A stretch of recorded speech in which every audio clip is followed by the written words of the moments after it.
प्रश्न है तीव्र पुरुषार्थी बनने के लिए कौन सी स्थिति चाहिए। मान लो तीव्र पुरुषार्थी बनना है तो कौन सी स्थिति चाहिए, बताओ। आपका पुरुषार्थ तेज हो जाएगा, उससे बाबा कहते हैं। आत्माभिमानी बनो, परमात्मा से जुड़ना है, कनेक्शन जोड़ना है। सबसे ज़्यादा उसके लिए कौन सी चीज़ चाहिए कनेक्शन जोड़ने के लिए परमात्मा के साथ? अशरीरी बनने की प्रैक्टिस, एकाग्रता और साक्षी। तो नकल मार रखी।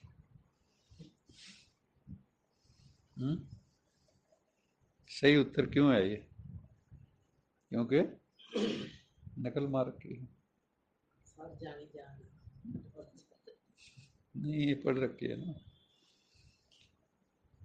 तो साक्षी भी है, लेकिन परमात्मा से कनेक्शन जोड़ने के लिए सबसे ज़्यादा जो चीज़ चाहिए वो है लव।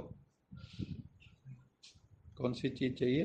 प्यार। परमात्मा से कैसा प्यार चाहिए?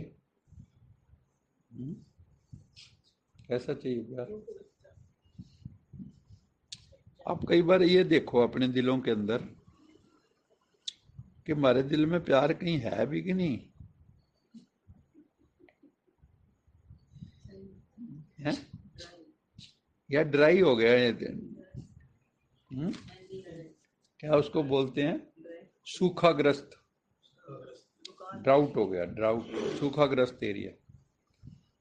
अकाल पड़ने की स्थिति आ गई। तो कहीं ऐसा तो नहीं प्रेम का अकाल पड़ गया? दिलों में प्रेम है एक दूसरे के प्रति। चलो भगवान छोड़ दो थोड़ी देर के लिए, आपस में कितना प्यार है एक दूसरे के लिए, कितना का रिगार्ड है। हैं?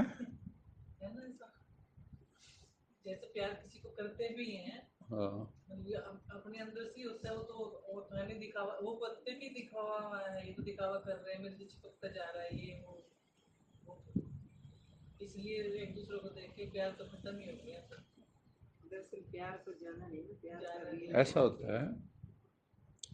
असली प्यार जो होता है ना वो आंखों में बसता है, आत्मा में बसता है। उसके लिए कोई इस तरह से जरूरत नहीं होती कि हम किसी के अंदर घुसें ज़्यादा। उसमें भी फिर जो आप बात कर रहे हैं वो आ जाती है। एक उचित दूरी तो रखनी है, लेकिन आपको किसी के प्रति प्रेम है ना, तो आपकी आंखों में, आपकी आत्मा में स्वाभाविक उसके लिए, क्योंकि जहाँ प्रेम होता है ना वहाँ आपको उसके प्रति हर वक्त उसको देखने की, उससे बात करने की इच्छा बनी रहेगी। ऐसा नहीं? और अनकंडीशनल, ये सबसे जरूरी है अक्षर। प्रेम में निस्वार्थ और निष्काम, कोई कामना नहीं होनी चाहिए वहाँ। अगर आप कहते हो भी मैं प्रेम करता हूँ और उससे कोई उम्मीद भी लगाए बैठे, वो प्रेम नहीं है। निष्काम होना चाहिए। और कोई शर्त लगा के बैठे हो भी इस शर्त पे मेरा प्यार है, वो भी प्यार नहीं। प्यार एक बहुत व्यापक भावना है और किसी व्यक्ति विशेष के लिए नहीं होता। जब प्रेम फूटता है आपके भीतर तो सारी मानवता के लिए, सबके लिए होता है। ये नहीं कि व्यक्ति, वस्तु, जीव जंतु बहुत जो हाई पहुंच जाते हैं ना। एक जापानी फिल्म दिखाई थी उन्होंने, तो मेज के ऊपर ना एक कीड़ा आ गया, बैठे हुए थे सब लोग। तो एक लड़की थी इसी की तरह, तो उसको मारने लगी। वो जैसे ऊट पटांग सा कीड़ा हो तो क्या करते हैं हम सब, एकदम हाथ उठ जाएगा, हमें सोचना थोड़ी पड़ता है। तो जैसे ही उसने ऐसे किया तो एक वहाँ संत टाइप, उसने उसको ऐसे ऊपर हाथ दे लिया। ऐसा नहीं, मारने नहीं दिया उसको। कहता भी क्यों मार रही हो, तेरा इसका मतलब इसके प्रति प्रेम नहीं है। अभी तू इसके प्रति प्रेम भाव ला, ये तेरे को कभी कुछ नहीं कर सकता। ये मैंने जो देखी थी चीज, इसका आज तक मेरे दिमाग पे असर है,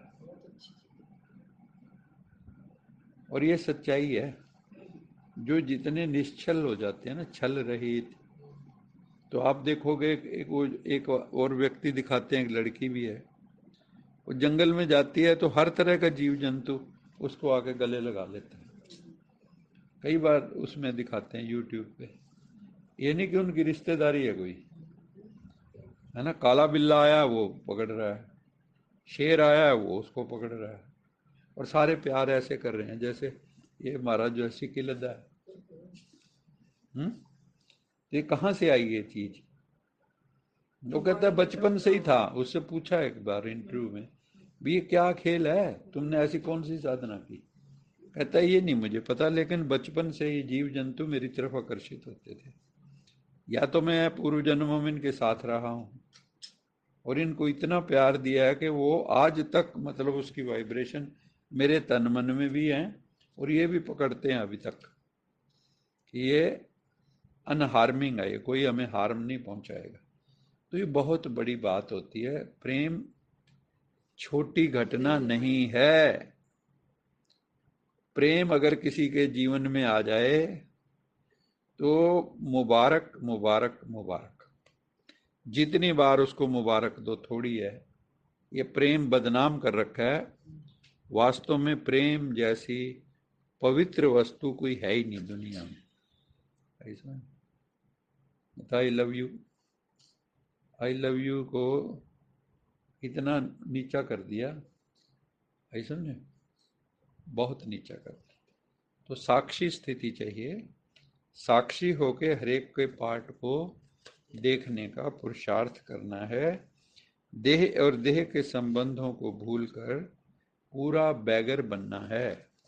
बैगर का मतलब यहाँ मांगने वाला नहीं है, बैगर का मतलब फकीर। यहाँ बाबा का मतलब, बैगर का मतलब है फकीर, जिसकी कोई इच्छाएं नहीं, कोई कामनाएं नहीं, कोई वासनाएं नहीं, कोई अपेक्षाएं नहीं। ऐसे बनना है।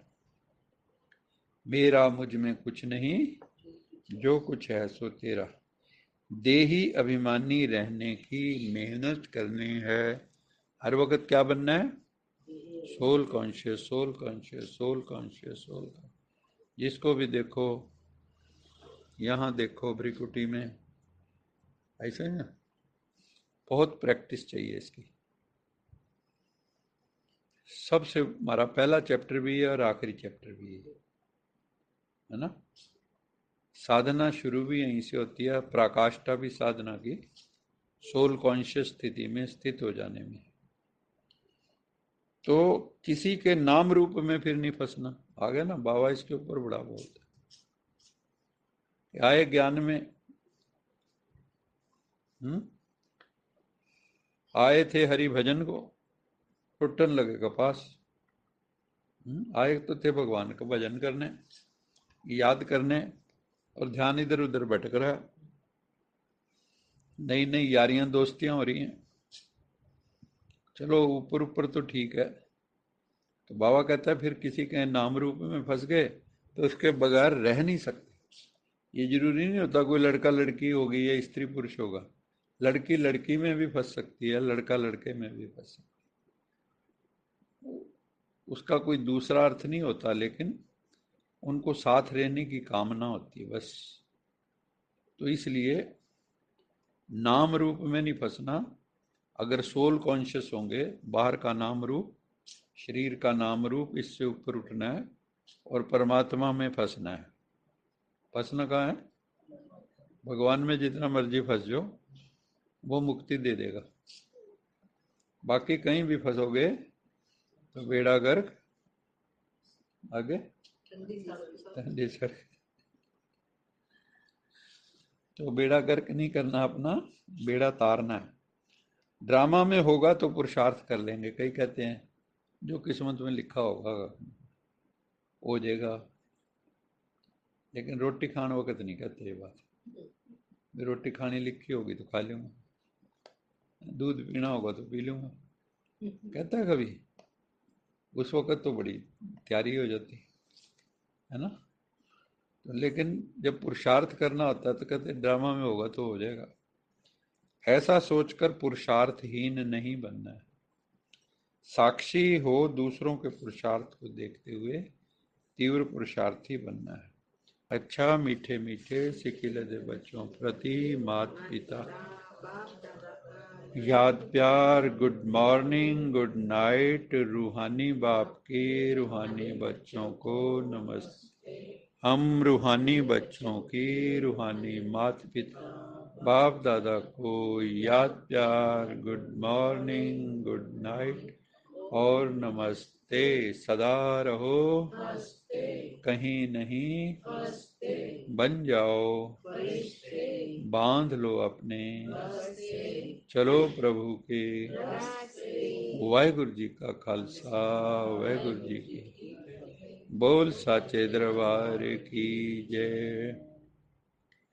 लोका समस्ता सुखिनो भवन्तु, लोका समस्ता सुखिनो भवन्तु, लोका समस्ता सुखिनो भवन्तु।